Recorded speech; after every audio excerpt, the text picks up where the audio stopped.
We hope you've been enjoying the conference. I've been keeping up with all kinds of conversations that are going on in between and around the conference, even during the evenings and during the breaks and over the weekend, through our conference's app feed, through various forms of social media, through our conference platforms. Just check it out, it's all there, and we want you to keep the conversation alive, not just during the sessions with great questions and interactive presentations, but outside the conference as we grapple with some of the great themes that we're going through right now as an industry. Today is all about conservation. Every garden is a conservation garden, and every garden has a duty and a loyalty for conservation, whether that's cultural and social conservation, whether it's fiscal conservatism, or whether it's our obvious environmental impacts and safeguarding the plants and their relatives that we have that are so precious to life on Earth. Again, every garden can be a conservation garden and make an impact. Today is also about putting the K in conservation. We have joining us today Tom Kaye, and in a minute to introduce him, Kaye Havens, a luminary in our profession who has some great words to say about our past, our present, and our future through the eyes and lenses of plants and ecology. Before we get to our speakers today, it's important for me to tell you, along with our board, led by our board president, Brian Vogt, and our board vice president, Mary Lynn Mack, how our association's been doing this past year and what we've been up to, and even better, what our plans are at this moment in time. So, joined by our leaders and your leaders of the board of the American Public Gardens Association, we kick off today with a short business meeting and a year in review, along with our transitions in board leadership as we say goodbye to some of our board members and say hello to some new ones.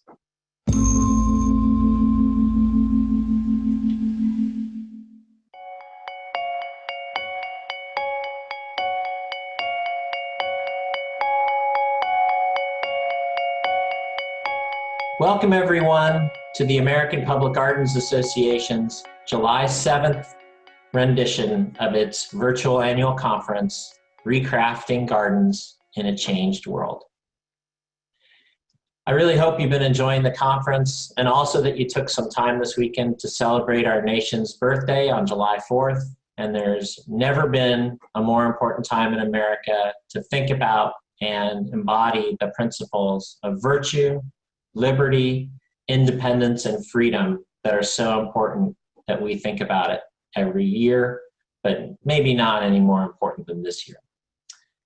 I've also been enjoying the conference. I've been keeping up with the conversations through the conference app feed and through different chats, and then the continuing dialogues that have been occurring on everything from the Idea Cafe to our outstanding plenary speakers. And we just want you to continue networking after this conference, inspire others, and be inspired by others through your voice and your words. Today is another day of great sessions and great speakers about honoring our own folks and hearing from up-and-coming professionals in the field. But first, we want to let you know how our association's been doing this last year, and joining me to do this are two leaders in our field. They're officers of our association's board of directors, but they've also been outstanding colleagues, friends, and mentors of mine. And it's my pleasure to be joined by them in doing our annual business meeting and a review of where we've been as an association and where we're going. And now it's my pleasure to introduce Brian Vogt, current board president of the American Public Gardens Association.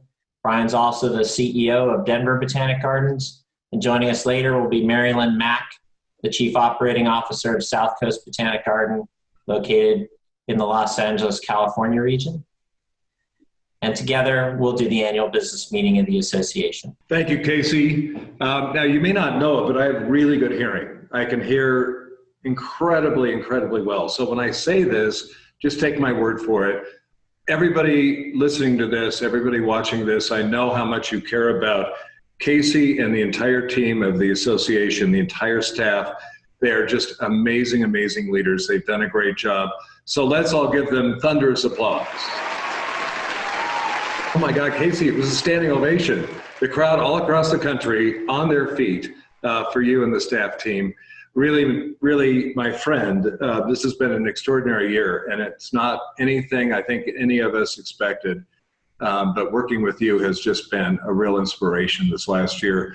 I'm hoping we have more projects to do than we've been focused on most recently over the next year, but more than anything else, thank you for all your heart and soul and thought and time that you put into our association. So with that, as president of the association, it is my pleasure to call this annual meeting of the American Public Gardens Association to order. Of course, in the annual business meeting, the first thing people want to know is how did we do financially? When we look way, way, way back, it seems like a lifetime ago now, to 2019, you can see the results in the November 2019 issue of Public Garden Magazine. We did really well. We had a slight deficit, and that was mainly due to some federal government shutdown issues that got some of those revenues coming a little bit slowly. But again, that was a lifetime ago. Let's talk about 2020. Casey? So although our fiscal 2020 results are unaudited, we just want you to be aware that the association continues to be very, very strong. We're confident that those marks will show that we've surpassed the $3 million mark as an organization, and that our federal grant relationships, another record-setting conference with more people in Washington, D.C. than ever before, robust professional development throughout the year, and of course, the support of our members, corporate members, institutional gardens, and arboreta, and also the support of individuals like you make all the difference in the world and contribute to our success. You know, looking ahead, I think it's fair to say that the association is facing all the same challenges that each of us as member public gardens are facing. We've done a lot of the same work that all of our members have done. We've received both a PPP and an EIDL loan. We've done everything we can to cut unnecessary expenses, to solidify income. I think the fact that we're actually holding this conference at all is an extraordinary testament to the innovative work that all of us are having to do in order to respond to our current situation. So we are still on a strong path, but more than keeping the association strong internally and financially, what has been amazing is to see the response to helping all of us as public gardens through this very, very difficult time. So the whole thing has been recalibrated to make sure that the first thing we do is look out for the well-being of our member organizations. We really wish that we had been able to be in Portland. It's one of my favorite cities.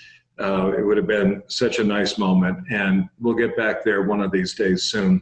But when you look at the extraordinary amount of work that happened in such a short period of time to put on this virtual conference, that's what all of us have to do, and the association has done that remarkably well. Casey? So I just want you to know that our commitment to you, our members, is not wavering. It's getting stronger. We remain here as a staff and a board with our primary goals always to connect, protect, and champion you, our members. Brian, can we talk a little bit about the association's strategic plan? We created a 2020 to 2024 strategic plan in the last year and approved it, and it's there to guide us, and we don't need to cover every bit of it today, but maybe you can speak to its aspirational impacts. You bet, Casey. In fact, what's amazing to me is that so much of what we put into this strategic plan, because of so many people's hard work, has actually become very, very relevant, even more relevant in times like we're in right now. The first thing is that that we want to make sure that we support a world where we find strength in diversity. Powerful, powerful language that has been championed by this association for a long time, and something where we have a lot more good work to do as an organization. A world where we serve and lead, both serve and lead. A world where strong gardens build resilient communities. Boy, haven't we seen that. Public gardens all across the country are now kind of well springs of healing for the communities that they serve, and we are here to support those gardens. And a world where public gardens raise their voice to change the world. A lot of us have been saying it for a long time that public gardens can change the world. Well, we're actually doing it, and it's happening in every corner of the country, all around North America, probably all around the world, and it's all being championed by our association. Sometimes things seem pretty bleak. Boy, those words are never more true than they are right now. It seems like every week we kind of brace ourselves for those news alerts and the next wave of what we're gonna hear. But in the meantime, we are really starting to accomplish some great things, including a powerful advocacy project on behalf of all public gardens with the federal government, and finding ways to support local gardens with their local governments. When the board met in April, you can imagine we kind of thought we'd have to redo quite a bit of the strategic plan in light of the new world that we find ourselves in. We looked at a reforecast of the plan, and except for a few tactical endpoints, the overall plan's goals and objectives remained unchanged. Proof positive that our emphasis on member value and engagement, professional development, leadership and resilience, and the association's own organizational excellence remain durable goals. I hope you'll agree we have a bright future ahead of us. Now I'd like to have our Vice President, Mary Lynn Mack, join me, and we're going to say hello and see you again soon. To some of our board members who are moving back and forth and around. One of the nicest traditions we've created in the last several years is a big alumni gathering of people who served on the board. So nobody can ever escape us for long, right, Mary Lynn? That's right, Brian. So with that, the American Public Gardens Association Board of Directors guides the long-term health and growth of the association. And we spend a lot of time talking about a lot of issues, don't we, Mary Lynn? We do. And, you know, we manage to have fun despite the fact that we always have a really heavy agenda. we have to carve out that time. That's absolutely true. And boy, I'm just so amazed by the commitment everybody shows. These 15 individuals that you can see on your screen right now. Back when we were all traveling, would actually travel many times a year. Not only to board meetings, but to symposia and other events that take place throughout the year. Everybody on this group has one thing in common. They really, really care about our association and all of our member gardens. The passion and dedication that they have is amazing. And I really miss, quite frankly, that brain trust of those people getting together, and we have such fantastic conversations about the state of public gardens and where we're headed. Just a huge thanks to all the members of our board of directors, an amazing group. I'm especially pleased to be working very directly with Mary Lynn Mack. I think we talk at least once a week, sometimes twice a week. For a while there, it was about twice a day. It's a pure joy. Today, though, we actually have to say see you around to a couple of people that are retiring from the board. And that seems a hard notion. One of them is my pal, Carmia Feldman. Carmia and I came onto the board at the same time. She has served as our director at large first and then secretary. And she is just an extraordinary talent. And what I really will miss is her laugh. When we get together, she's so passionate about education and its role, university gardens and how they play out in our whole industry. She's smart as a whip, and she has the greatest sense of humor, and that laugh is just infectious. So Carmia, don't be a stranger. Come visit me, I'll come to see you. but you have given so much. You were one of the real leaders early on with our idea work, and boy, what a trailblazer you were with that. So thank you, Carmia Feldman. We're also going to be saying see you around, see you soon, and thank you for all of your work on our behalf to Patrick Griffith. Patrick is a plantsman's plantsman. He is a scientist, he's an analyst. One of the funny things we have in common is we kind of like things like bylaws and procedures and rules. Patrick has been chairing our very first governance committee. And all of you know that have boards of trustees or boards of directors, governance is a critical element to make sure that everybody is on the same page. But really the scientific, analytical, plant-focused passion of Patrick Griffith will be missed on our board. But we're going to be seeing you around at all the conferences, and Patrick, thank you. Hey, Mary Lynn, why don't you tell them a little bit about the rest of the officer team, and then a couple of the new people that will be joining our board for the first time.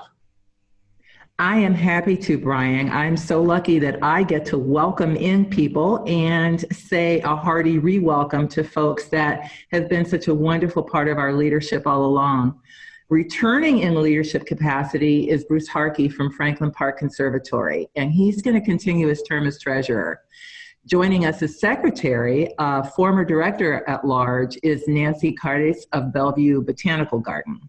And Bruce, I just have to say, you could not ask for your treasurer and the things that go along with that to be in better hands. He's strategic, he knows how to pivot, and boy, don't we all need to do that right now. And he just brings a calmness and a strength to the numbers that we all need these days and more. And then I have to obviously talk about Nancy, because Nancy brings the heart to all of the meetings and all of the conversations that we have. She's smart, and she is the epitome of servant leadership. We also want to welcome back Stephanie Jugula of Des Moines Botanical Garden, and she's going to renew her second term with us as director at large. Stephanie's service was the chair of the development committee, membership on strategic planning, finance, and all sorts of other committees. And she is such a wonderful presence on our association board. I often recall such thoughtful conversations on those bus rides that I'll miss, Brian, when we're together physically. But she oftentimes is our voice that brings up the logical things that need to be brought up when we're really in some deep issues. So we're just thrilled to have these folks at the helm and on the board. Brian, we also get to welcome 2 new board members to the association. I am thrilled to introduce both of them. Carrie Rabora Barrett of New York Botanical Garden. She has been at NYBG for 2 years, but just with the things that she has done and the progress she has made, not just with public gardens, but with the environment, climate change, sustainability, we are so fortunate to have her as part of our leadership, both in public gardens as well as the association. I'm really excited to get to know her and to work with her. Carrie really is a remarkable leader, and I think the public gardens world is so lucky that we captured her from other institutions where she already made a stellar, internationally well-known name for her work, but she came to public gardens, and aren't we lucky? We sure are. I think about the work that she did at the Met, and we are fortunate that she's going to bring that creativity and that passion and that dedication to us. So I'm looking forward to it. We also are going to welcome someone who is near and dear to my heart, Michelle Conklin, from my previous home state of Arizona. Michelle has been the leader at Tucson Botanical Garden for 18 years now. And I have watched that garden grow in more ways than just the plant material. She has taken it above and beyond, I think maybe even her wildest dreams. And I got to know Michelle back when APGA conference was held in Arizona. And I knew then that she was a leader like none other. As we were planning how we were going to connect Phoenix and Tucson and, you know, bring the best of Arizona to our membership. And I knew then that she was smart and accomplished and passionate. And again, I keep bringing up servant leadership, but I see that in Michelle as well. And you know, for a number of years, Michelle carried the mantle that was really begun with Shane Smith of championing smaller gardens and helping them be every bit as vibrant and as important to our association as any other size garden. And she has done a remarkable job of making sure we stay focused on delivering service and respect to all gardens. You're right about that, Brian. I'm so glad you brought that up because I see that not only does she bring small gardens to the forefront, but she shows us all what small gardens are capable of doing, and it's amazing. It's truly amazing. And I'm thinking now that we've said see you soon to some board members and welcome on board to some other brand new board members, we had to take another second and make a fuss about Casey, don't you think? Oh, definitely. I've been wanting to make a fuss about Casey. Good. I don't know if people know this, but the three of us talk on a very regular basis. And as everybody can imagine, during this really struggling time, we've been talking more and more and more. And as you do that, you realize this is deep in Casey. What he's doing for our association, it's really from the core. He really cares about all of our gardens and all of us. And that's kind of hard to find out there in the world today.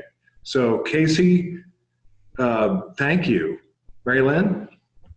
I concur with everything you said. And also what I've seen is the amazing, talented staff that he has. And I think a true sign of a leader is the staff behind that leader. And I've watched them thrive and grow. Just putting on this conference is one thing that I have seen that has been amazing in these times of turmoil. And that speaks to me of a true leader who knows how to mentor and coach and motivate a team to greatness. And I think Casey's done just that.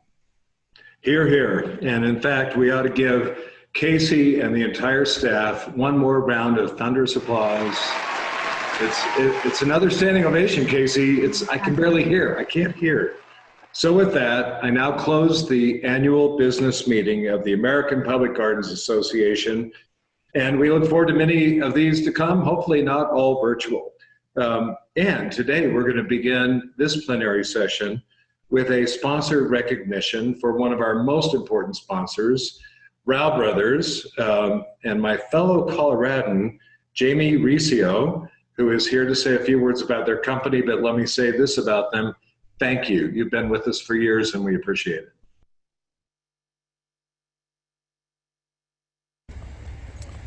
Hey, we wanted to send you greetings from the Florida Botanical Gardens in the great state of Florida in the Tampa Bay region. We are celebrating our 20th anniversary, and we're glad to be a part of the American Public Garden Association. Have fun at the conference.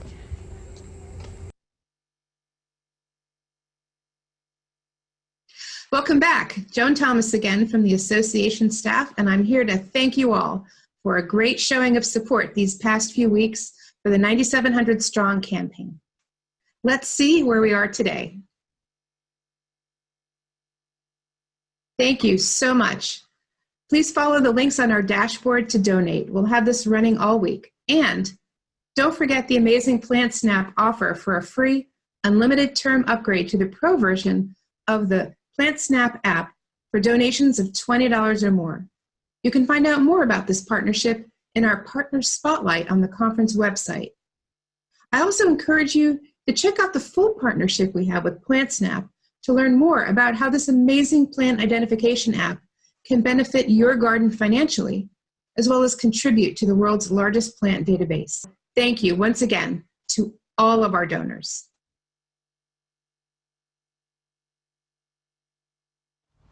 From Sherman Library and Gardens in Newport Beach, California, we want to wish you a great virtual conference.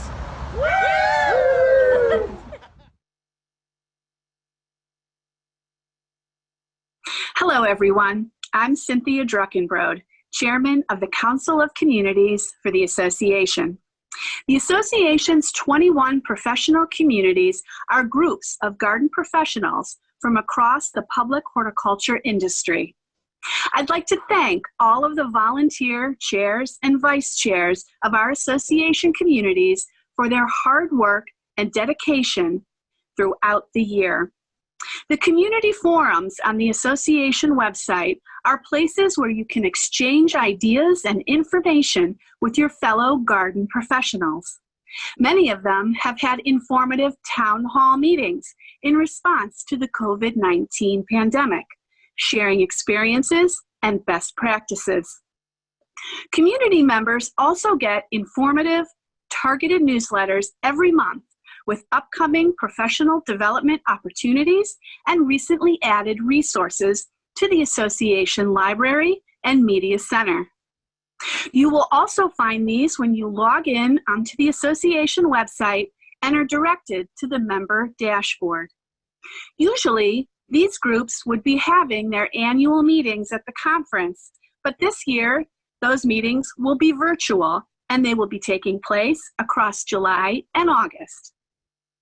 If you are a member of a professional community, thank you.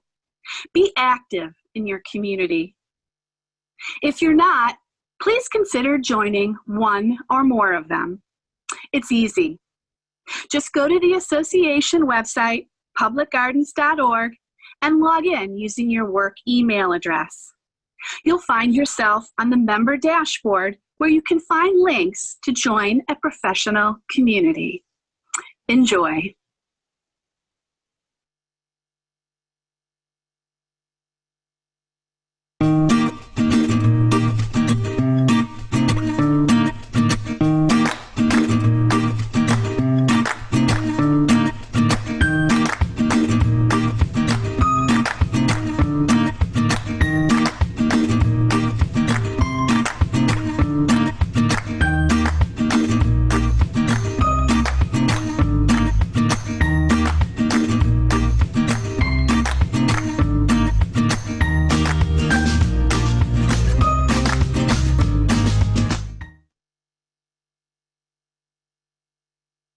Hello everyone, Jamie Riccio here again.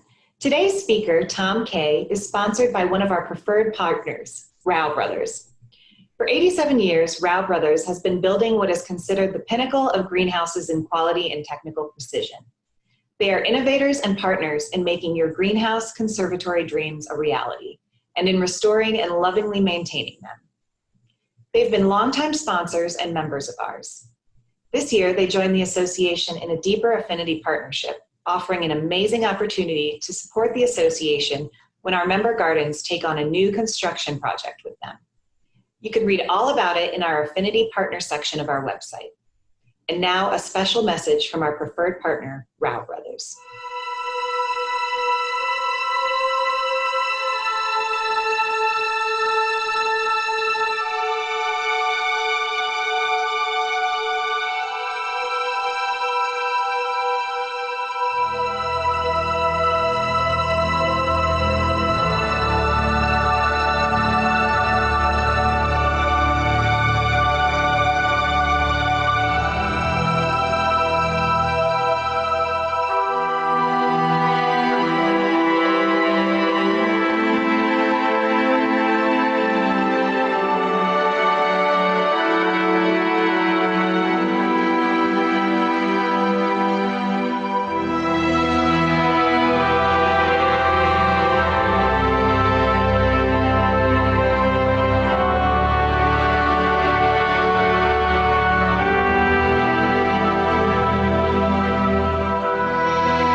Hi, I'm Kay Havens from the Chicago Botanic Garden, and it's my distinct honor to be able to introduce our plenary speaker today, Dr. Tom Kaye.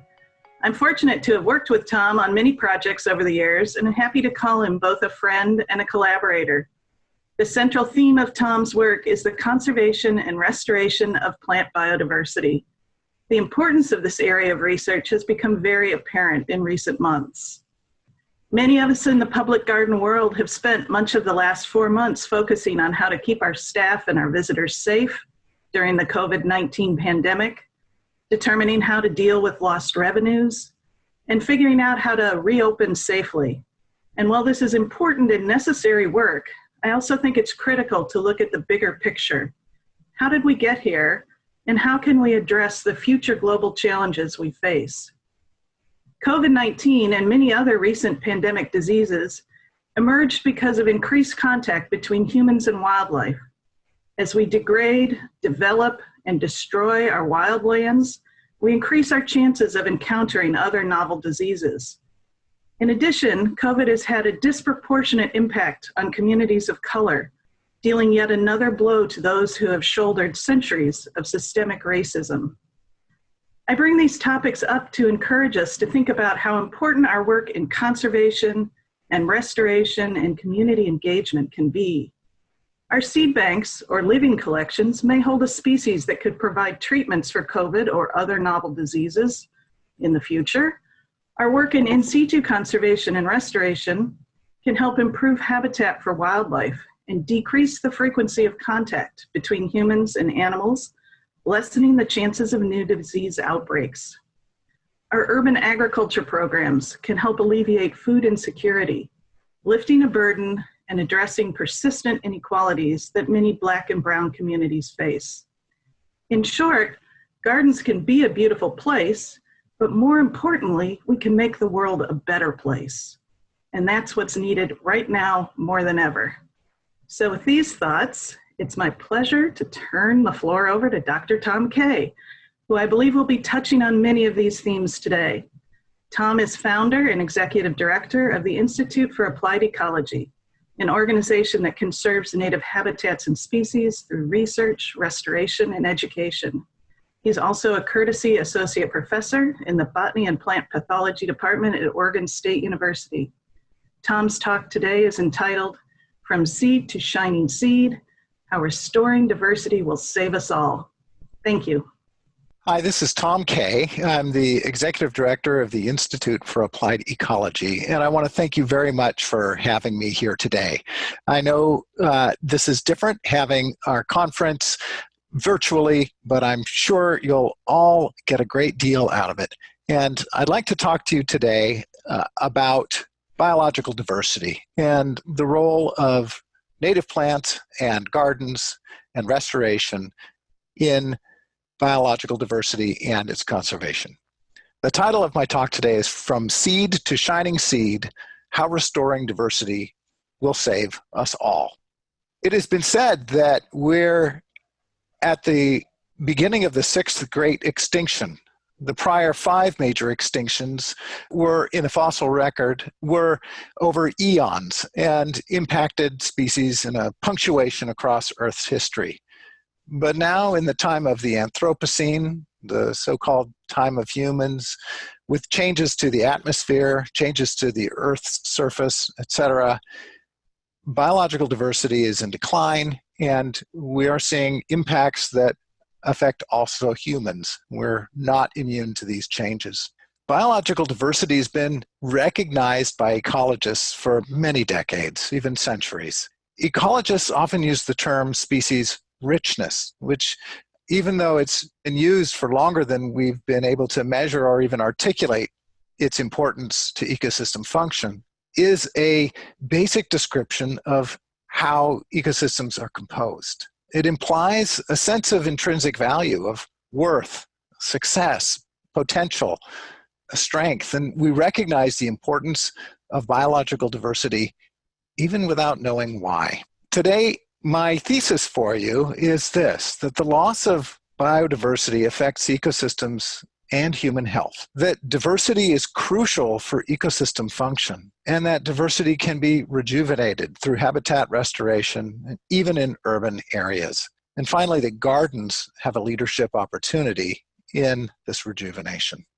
So starting with the loss of biological diversity, this heat map of the globe indicates areas of the human footprint. These are areas where population expansion has been so great that the biomes are significantly altered, that humans have essentially taken over and reconfigured the biological platform in these regions. And this is a vast portion of the Earth. As of 2008, the urban population on the planet exceeded the rural population for the first time. There are more of us in cities, and these cities are covering greater and greater areas. The effect on our biodiversity is stark. The IUCN Red List includes over 13,000 species of plants that are near threatened or are already extinct. 4% of the world's flora. In the US, the threatened and endangered species list includes over 900 plant species. That's 5% of the US flora. And as an ironic counterpoint, 20% of the plants in the United States are non-native. Globally, vertebrate declines have averaged 60% since 1970. Biodiversity is really on the run. Diversity is in decline in part because of climate change. One study, just one out of many, in the Siskiyou Mountains of southwestern Oregon and northern California, found that between 1950 and 2007, when ecologists revisited ecological plots that had been placed many years before, that diversity, species richness, declined by more than half, almost 3 times what it had been. And this is in an area with very little human use. So this is not due to urbanization and land use change. This is primarily due simply to climate change. When we replace nature with disturbed and urban landscapes, we disrupt our biological connection to ecosystems. We break the link between people and nature, between humans and our co-evolved microbiota. In some cases, some people call these our old friends, the microbiota that's beneficial to us. Now, the destruction of biodiversity itself increases disease outbreaks to humans. And now this has been brought home very much for us of late with the coronavirus pandemic. And even before our current pandemic, people have been discussing the concept of planetary health. The idea that degraded ecosystems cause crowding of organisms and people that causes stress on both and results in a higher rate of disease transfer. Planetary health is emerging as a discipline that focuses on the connection between human well-being and other living organisms and ecosystems. In short, the destruction of ecosystems creates the conditions for disease agents with profound health and economic impacts on rich and poor countries alike. One example of that is of this biodiversity disease relationship is that when researchers in East Africa in a controlled experiment reduced the abundance of vertebrate wildlife in an area, especially larger megafauna, they found an increase, a doubling in the number of rodents and their flea population, which resulted in an increase in disease infection prevalence of the Bartonella bacterium. So Bartonellosis became much more prevalent, and human impacts would then be more disease when large vertebrates were removed from the system. Reduction in biodiversity and ecosystem health means humans can get sick easier. Further, when we have ecosystem degradation, it can cause an emotional and mental health toll on people as well. It certainly does on me. Environmental damage can feel personal, as though the destruction and callous disregard for nature by others causes us physical and emotional pain. We project ourselves onto the environment and we feel the pain of environmental damage. And this brings me to the concept of solastalgia. This is the pain, the sense of loss and grief at damage to the globe. When we see this kind of damage, it impacts us on a personal and visceral level. So, why is diversity crucial for ecosystem function? What does diversity do? So to get at this kind of question, ecologists have used some large-scale experiments where they've manipulated diversity. For example, at the University of Minnesota Cedar Creek Ecosystem Science Reserve, scientists have been looking at the effects of diversity on ecosystem function. Experiments like this are like super colliders for physicists. These are large-scale, controlled ecological experiments that allow ecologists to examine big questions. And out of that research has come the diversity stability hypothesis proposed by David Tillman.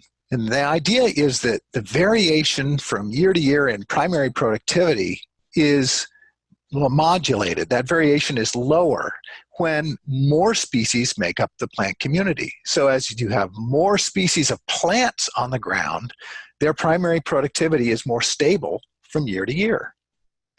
That is one of the fundamental bases of ecosystem function. But it goes more than that. In this very similar kind of experiment in Jena, Germany, another super collider, what investigators have looked at the role that plant diversity has in relation to other organisms. And one of the things they've found is that plant diversity, simply the diversity, the number of species in a plot, controls many other aspects of the trophic levels of the food chain. Everything from herbivores above ground to herbivores below ground, pollinators, omnivores, parasites, biomass, all this stuff is directly controlled simply by plant diversity. And further, that plant diversity begets diversity. So when you look at this panel, the top half represents activity above ground, the bottom one below ground. The left side is the abundance of species, and the right side is their diversity. I want to call your attention just to the upper right-hand corner and show you that all of the relationships between plant diversity and the diversity of other organisms are positive. As plant diversity, which is what's being manipulated here, increases, the diversity of all these other kinds of organisms goes up too, except for one thing, invasives. Invasives decline when native species become more and more rich. So there's this protection that can, in some cases, be provided by native species when they're very diverse. Another example of the benefits of diversity to ecosystem function is that the diversity of hosts improves the survival of a threatened parasitic plant, the golden paintbrush. And this is one of the species I work with. And golden paintbrush, as a parasite, connects its roots to the roots of other plants. And as the number of species that surround its rooting zone increases, its survival, its fitness over time is increased. It likes a varied diet. Not only that, but that plant diversity that supports golden paintbrush then supports this endangered butterfly, the Taylor's checker spot, which can use the golden paintbrush as a host. Further, golden paintbrush as a parasite itself can suppress grass dominance and increase diversity of the community that it's a part of. So the diversity in the community improves conditions for the parasitic plant, which then improves conditions for diversity and supports an endangered butterfly, and so on. Diversity becomes magic. But how? How does diversity do this? Why does it do this? Well, there are two main mechanisms that have been proposed. One is complementarity, and the other is a sampling effect. And I'm going to use a sports analogy here. Complementarity is the idea is that if you have a bigger team, then every member of the team is valuable for its individual skills, and a bigger team gives you a broader skill set. The sampling effect is the idea that as you get a bigger team, the chance that one member of your team is a superstar goes up. So as you have diversity, you have a deeper bench, And you have the opportunity that maybe you'll get a superstar and your team will win every time. Both of these mechanisms could operate at the same time. They're not mutually exclusive. And so these are intuitive and demonstrated methods of how biological diversity improves ecosystem function. But why native diversity? Why are native plants so important? Aren't there all these invasive plants on the landscape that add to diversity? Well, surely they do in some cases, but there are caveats to that. So first off, invasive plants tend to suppress native plant abundance and diversity. And from our own research, I want to pull you over to the right-hand side of the graphs and show that as exotic plant cover, as abundance of weeds goes up, the diversity of natives declines. And this is true at multiple spatial scales, from the plot level all the way down to the site level. Further, as weeds increase, they homogenize plant communities. They reduce species turnover, or so-called beta diversity, from place to place. This species turnover from place to place tends to be high for natives, but low for exotics. It's the same weeds from place to place. And this matters because that spatial heterogeneity in plant species composition adds to ecosystem function for other organisms and other parts of ecosystems that occur at a broad scale. For example, migratory birds do better on landscapes with high species turnover of natives than they do in landscapes with a homogenized weed composition. So now let's turn to the concept of restoration. That diversity can be rejuvenated through habitat restoration, even in urban areas. How do we restore diversity? Well, with plants and their seeds. Seeding may be the only way to increase diversity in some systems. Adding seeds to ecosystems is a crucial method for increasing biological diversity and improving ecosystem function and human health. Seeds equal people. Here's an experiment I want to tell you about that we conducted in Oregon. Not to be outdone by other super colliders, we got our own, albeit at a smaller scale. And here at Coyote Creek, we've been exploring methods of improving plant diversity. The site is located in a large wetland, and looking down on it from space, you can see that there are these 15 by 15 meter plots that have been restored by seeding with native plants in a wetland. And then we have subsequently been manipulating these by using restoration treatments like burning, mowing, haying, grazing, all combined with different numbers of species in seedings. So we're looking for interactions between treatments and seeding success. What we found here is that the effects of the treatments on and seeding on species richness differ by the amount that was seeded, the number of species, and the treatment that was applied. So when fire is applied, then the number of species continually increases as the number of species in the seed mix was added. But for other treatments, that was not the case. Burning resulted in a better seed bed to promote plant establishment and species accumulation. Experiments like this are needed to develop techniques for restoring different ecosystems. Seeding works, but we need to tailor it to the ecosystem in which we're working. It's not going to be the same in every place. Another issue is that to make seeds available, we have to support the native seed industry. The availability of seeds is often the limiting factor in a habitat restoration because native seeds can be hard to get. Supporting farmers, improving markets, or developing seed partnerships between organizations that are conducting the research or conducting the restoration and the seed companies so that we're getting the seeds we want, of the species we want, and the time we want is crucial to enhancing restoration success. Now, what are some of the benefits of native diversity? We've looked at some of the losses that have occurred, but what happens when we restore lands? Here's a great example of restoration in an agricultural context.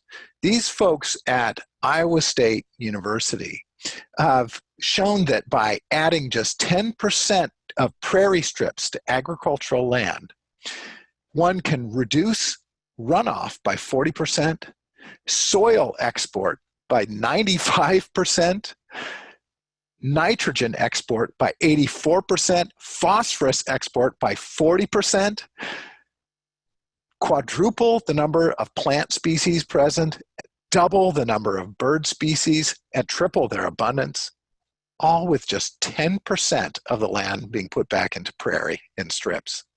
This is a remarkable benefit to the ecosystem and to agronomics. This can't be ignored. I want to tell you about some recent and really exciting research to me. I did not do this. This is some folks in Australia, and my hat is off to the Australians for taking the initiative on this kind of research. What they're showing is that by restoring woodland grasslands to a more mature woodland state from an open pasture, that the soil microbe community shifts with restoration from disturbed sites to the restored sites, that there are substantial increases in diversity of the microbiome with time after restoration, and that increase in beneficial organisms occurs and a decrease in pathogenic organisms occurs. And there are pathogenic organisms or genera that are out there in the microbiome in disturbed sites like Bacillus, Clostridium, Enterobacter, Legionella, Pseudomonas, which give way to more niche-adapted species that are part of the microbiota that has been termed the old friends of humans, species that actually, when they get on us, can improve our health. So there's this shift during ecological restoration away from pathogenic microbiota towards beneficial microbiota. This is great news and really shows that we can take this information and use it to our benefit. Others in Australia have taken this idea and created the microbiome rewilding hypothesis.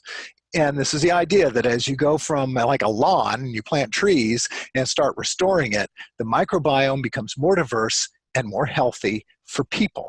And it gets on us. It is something that starts changing our own microbiome when we open the windows, when our houses are near this, when our schools, when our hospitals are near restored wild places. We can take advantage of a healthier landscape to make healthier people. Others have tried to operationalize this. As a very recently released infographic that shows the microbiome-inspired green infrastructure toolkit. And the idea here is to explain to planners and to practitioners that you can restore green spaces and start to create the opportunity for a healthy microbiome in an urban area that communicates to people and improves our health. Conceptual models like this one from Moorcroft and others demonstrate how current thinking is incorporating biodiversity and microbiome into how people are affected by climate change and their ecosystems. And we all know that taking a walk outside can be healthy. Taking a walk in nature, even a small park, can reduce depression. It can uplift our moods. And just by creating open spaces that are restored in diverse manner, we can heal our own connection to the earth, to reducing solastalgia. Just seeing nature, because we are biophilic organisms, can help us.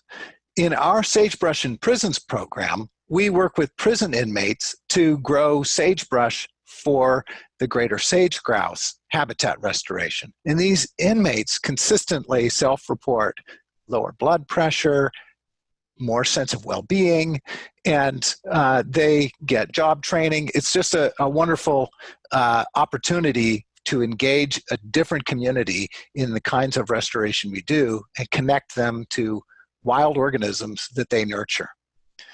And at the same time, our colleagues like Nalini Nadkarni have shown that just showing nature imagery, like videos or stills, to inmates that are in solitary confinement or in prison in general, can reduce their aggressive outbursts by 26% while they're incarcerated. And these prisoners self-report consistently substantial improvements in well-being. So how do gardens get involved? One of the challenges for gardens is reaching communities of diversity. And one of the things we can think about are some new tools. Many of these may be in use by you already. The idea of a bookmobile to bring libraries to communities without libraries was started in the mid-20th century and was very successful. And now the idea of bringing gardens on trucks to communities can take root as well. These folks in Sonoma County, California, have put a greenhouse on the back of a truck, but we can put whole gardens on trucks and bring them to communities. We can create satellite gardens that are off campus, so to speak, but in small lots in urban centers that are run by our public gardens. We can have public garden-led community habitat restoration. So these habitats in urban centers or adjacent to them can be restored with the leadership of public gardens. In Detroit, there's been a rebirth of community gardening to reclaim some of the damaged landscape and put it back into food production. And it's bringing communities together and gardeners together with their community. This brings me to the idea of what is the botanic garden of the future? Peter McDonough said that we're nearing the end of the reign of the pleasure garden and approaching a new era, the ecological garden. The models, practices, and demonstrations will link plants to their ecosystems, placing the stars in their constellations. And I just love this concept. I love that quote. And that's from 20 years ago. The challenge we have today is to bring this concept up to date. I'm going to propose to you that the botanic garden of the future is the garden of applied science and social service. The ecological garden seeks social relevance in a time of major challenges, and this is a way to meet that challenge. Gardens can be places where communities can engage in science and social service, where we can understand how biodiversity is so important for human health.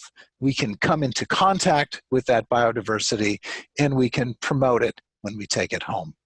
So that brings me to the end of my presentation, and I want to thank you very much for engaging with me today and with this conference virtually, and I look forward to any questions you may have.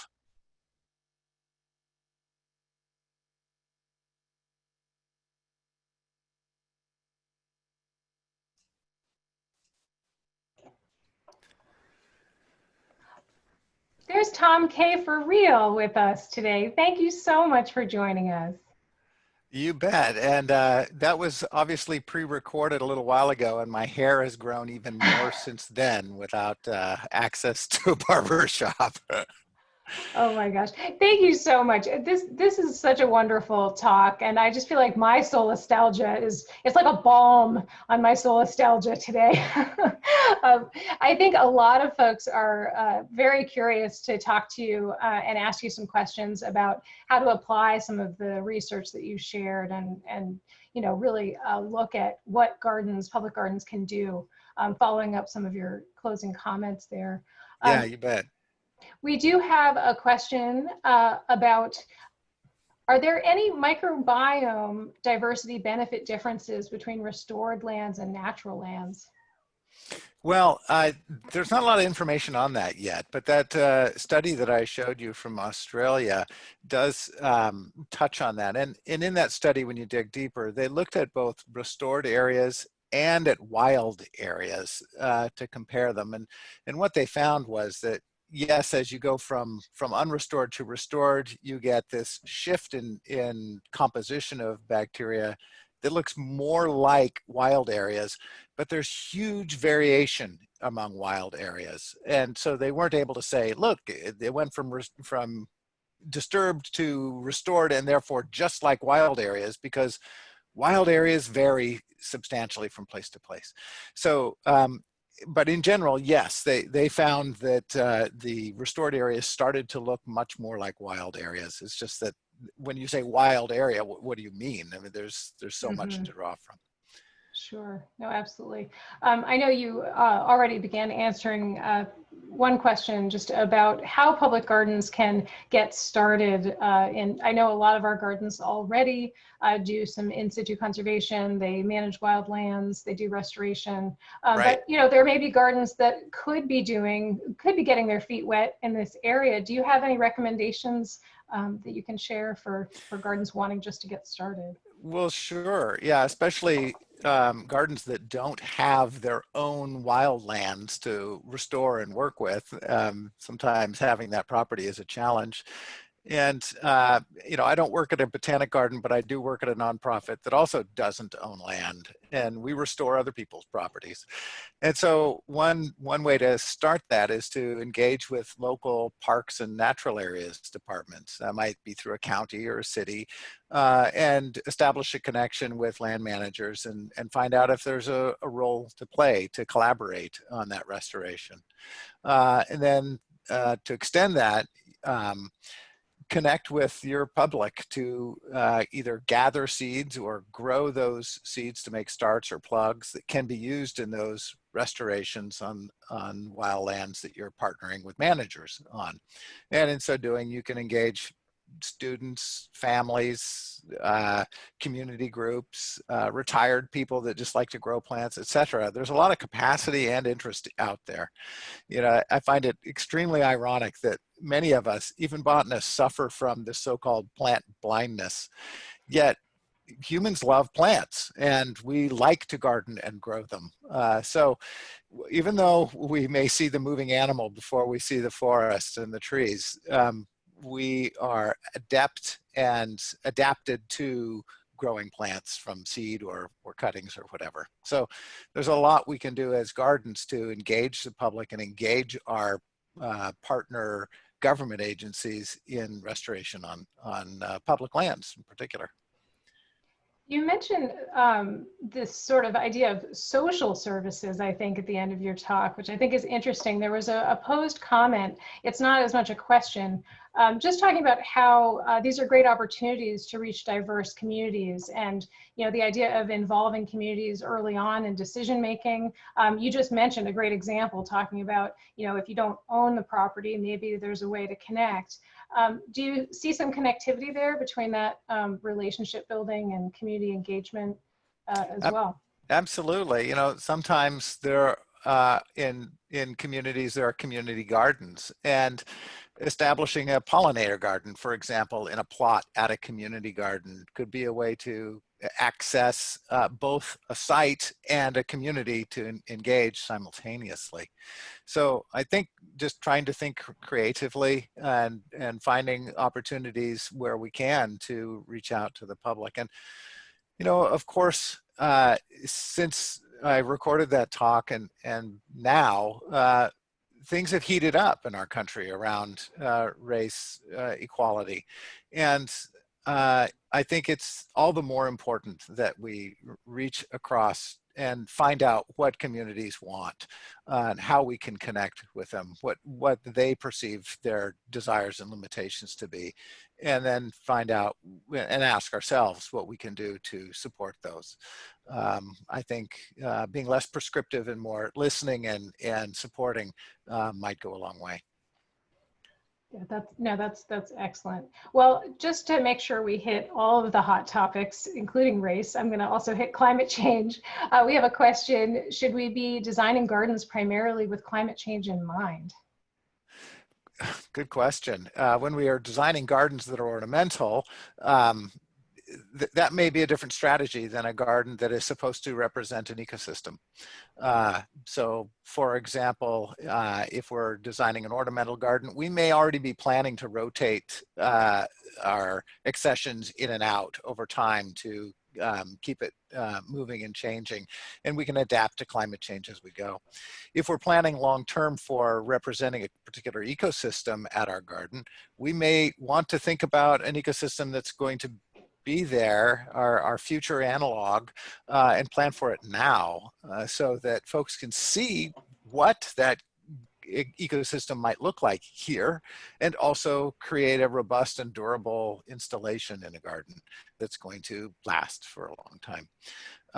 I think doing demonstrations in a botanic garden setting that show that the same species, but from different parts of its geographic range, different parts of its climate envelope, and that they perform differently, I think can help drive home what climate change means for ecosystems and our ecosystem management in the future for the general public. So I would be excited about that kind of installation that shows that not all sources do equally well, even if it's the same species. And at this broader scale, that maybe there are species that don't currently occur or are uncommon in an area, but they're projected to be more common. Can we grow those alongside the species that do occur here now and compare their performance and how they look, so that folks can see that in practice and also think about what it might mean for them in their own gardening and their own ecosystems around their community that they recreate in. Well, that's some really great advice, and thank you so much for responding to these questions today. If there are a couple of other really unanswered questions, we can make sure we share those on our forum a little bit later. I'd like to again thank RBI for making Tom Kaye's appearance possible today. Thank you so much for that support. We have 3 excellent concurrent session options coming up. Enjoy. And thanks again, Tom. Thanks. Bye, Great everybody. having you here. My pleasure.